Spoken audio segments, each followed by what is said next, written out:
I believe that the current message of the president sounded like a bolt from the blue, not only for the government, but also for the entire political elite, for the financial economic bloc of the country, which for our people properly fulfills the mission of the kingdom of crooked mirrors, distorting everything that is happening in the national economic complex. It is no coincidence that all the mass media are full of all sorts of mockery in relation to our sovereign. In the following quotes, they play with the abbreviation of VVP, which stands for the full name of our president, and also in Russian, GDP, Gross Domestic Product. Here are just a few of them. 1 GDP is good, but 2 is better. The abbreviation GDP, especially under Vladimir Vladimirovich Putin, was learned by the whole country. Izvestia 19th of the 5th, 2003. Translated from Chinese, where Vladimir Putin has directed the economy, 2 GDPs and 1 poverty, there is much more politics than economics in the demand to double the GDP. Yevgeny Yasin, who remains the most respectable economist, considers the president's plan impracticable. Kommersant newspaper, 19th of the 5th, 2003. I would like to ask the question, in which circles is Yasin still considered to remain the most respected economist? Apparently in liberal circles. But the leader of these circles, I. Hakamada, in the program named Freedom of Speech, saw signs of schizophrenia in the presidential address. On the one hand, the president is setting grandiose tasks, but on the other hand, he speaks of the weakness of political forces and the necessary cadres base. Hakamada, in contrast to the president, is grossly mistaken in evaluating the information state of our society, and she confuses the cadre base with the pseudo-elite that has taken over television for money. It looks like she is not familiar with, for example, the sites vadaspb.ru, kpe.ru. The same Hakamada, in one phrase, visiting Echo of Moscow radio station on May the 16th, 2003, perfectly accurately reflected the essence of what was happening. From the point of view of the address to the elite, this speech does not correspond to what I expected. Expert Magazine, number 19, 2003, put on the cover the eloquent text, "He wasn't heard, the Russian elite did not understand the president's address." The article begins with the words, "The number of sarcastic, acutely critical, and even indignant responses outweighs the number of benevolent ones in a ratio of 9-1. Could you recall the most significant episodes from the president's speech? I will certainly do it, but I will first quote from a much earlier speech by the chairman of the government, M. Kasyanov. "There will be no breakthroughs. Breakthroughs can lead to mistakes. We need weighted decisions. In the near future, there will be no cardinal changes. There will be light tuning." In fact, exposing such approaches, the president said, "We often hear that the Russian economy does not need high-quality ups and pushes forward, and that it's sufficient to be consistent only in the implementation of the existing policy. I would like to note, with such an attitude to the matter, with such a fear of making a responsible choice, we will not be able to move forward quickly and qualitatively." And then the president asserts, "The problem of real choice of sources of growth will appear only when there is a strong need to solve a certain task." So he is talking about the fact that in the presence of a certain objective and political will of the first person, the double bottom of our statehood, social initiative, will ensure the unconditional achievement of this objective. A fundamentally new cadre base will appear for this objective, no matter how this may sadden the current elite. And now we will quote 2 key tasks in the president's formulations. Task number 1. Within a decade, we must at least double the country's gross domestic product. Doubling the GDP is a system task. It will require clarification of the approaches to the economic policy. And then, unlike I. Hakamada, Vladimir Putin declares, "I am convinced that in Russia there are all the conditions for the setting and incarnation of such tasks." Task number 2. Another major task is to achieve full convertibility of the ruble, not only internal convertibility, but also external. Let me tell you straight, the country needs a ruble that freely circulates on international markets. With its implementation, our citizens traveling abroad can take rubles with them and feel confident with them in any country in the world. Viktor Alexeyevich, before you give your opinion on the justification and ways of solving these tasks formulated by the President, let's return to the second part of the theme of our program. What reasons do you have to consider the financial credit system as the kingdom of crooked mirrors? The tasks set by the president are unacceptable and unrealistic for implementation while maintaining the financial economic bloc in its present form. The basis of its life became not governance, which in Russian is upravlение, single root with such Russian words as spravedlivost, pravidnost, praviousness, pravda, truth, but the basis of its life became business. It is the business that Max Amsterdam clearly defined, having said that business is the art of extracting money from someone else's pocket without resorting to violence. After the announcement of the conception of social safety, dead water, not only the president, but also an increasing number of citizens of our state, realized the absurdity of the processes taking place in a special fiefdom kingdom of crooked mirrors, in the financial economic bloc of the country. In our country, both in the field of theoretical and in the field of practical developments, there are no economists about which the first poet of Russia, A.S. Pushkin, wrote in his time. And economics he knew well, which is to say that he could tell the ways in which the state progresses. But in the now dominant chrematistics, characterizing the previous program, as in the kingdom of crooked mirrors, distorted world, everything that happens from the standpoint of good, bad, is evaluated as exactly the opposite. It has become a norm in our country that the taking over of seigniorage, income from the issuance of means of payment, is carried out not by the state, but by the private corporate hand. It becomes the property of the banking corporation, but not of the entire people, in the person of the state. The banking corporation, in addition, receives at the expense of the participants in productive labor an unheard of in terms of volumes, usurious income for all the money that it itself prints, from 210% to 18% per annum. In the country, there is a legal norm of thieves in essence practice, of private taking over of the nation's national resources by oil and gas companies. Laws that have been made allow natural monopolies to take money out of the pockets of those around them by insanely increasing tariffs. There is an endless debate about the electricity market, a commodity that does not belong to a market commodity in any of the four ways. And finally, we are one of those few countries that de jure proclaim themselves independent, but in fact are financial colonies, since they, those countries as well as us, sell their wealth for someone else's, but not for their own money. The ruble actually plays the role of an auxiliary means of payment.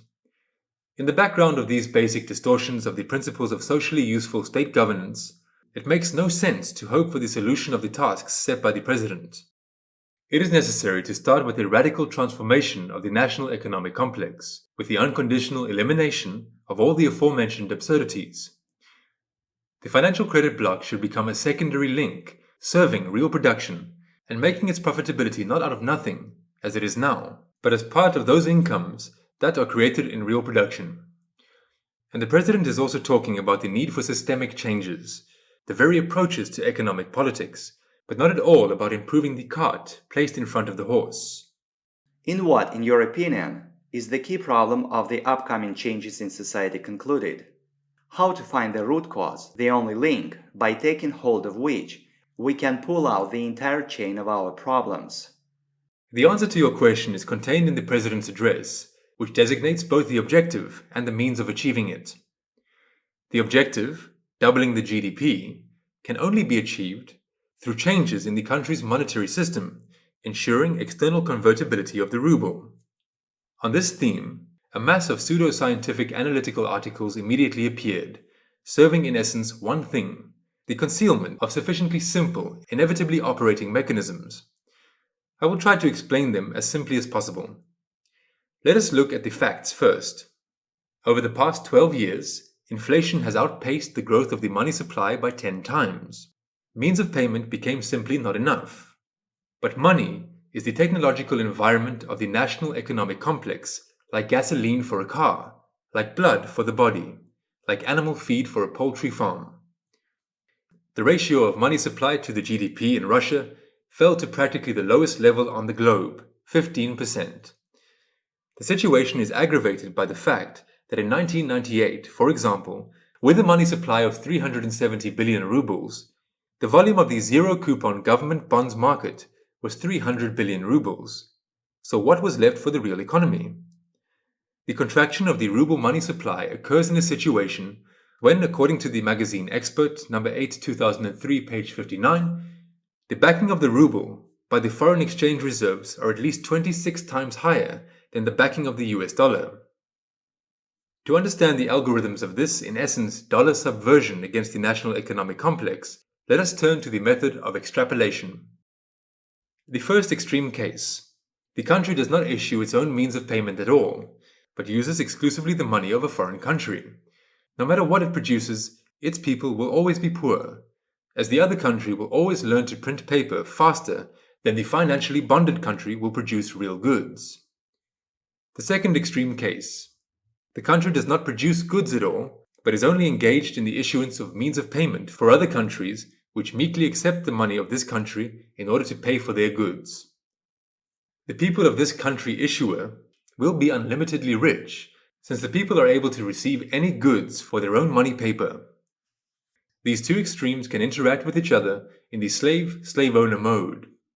At the same time, slavery is implemented on the economic priority, and it is in precisely this algorithm of slavery that our country resides.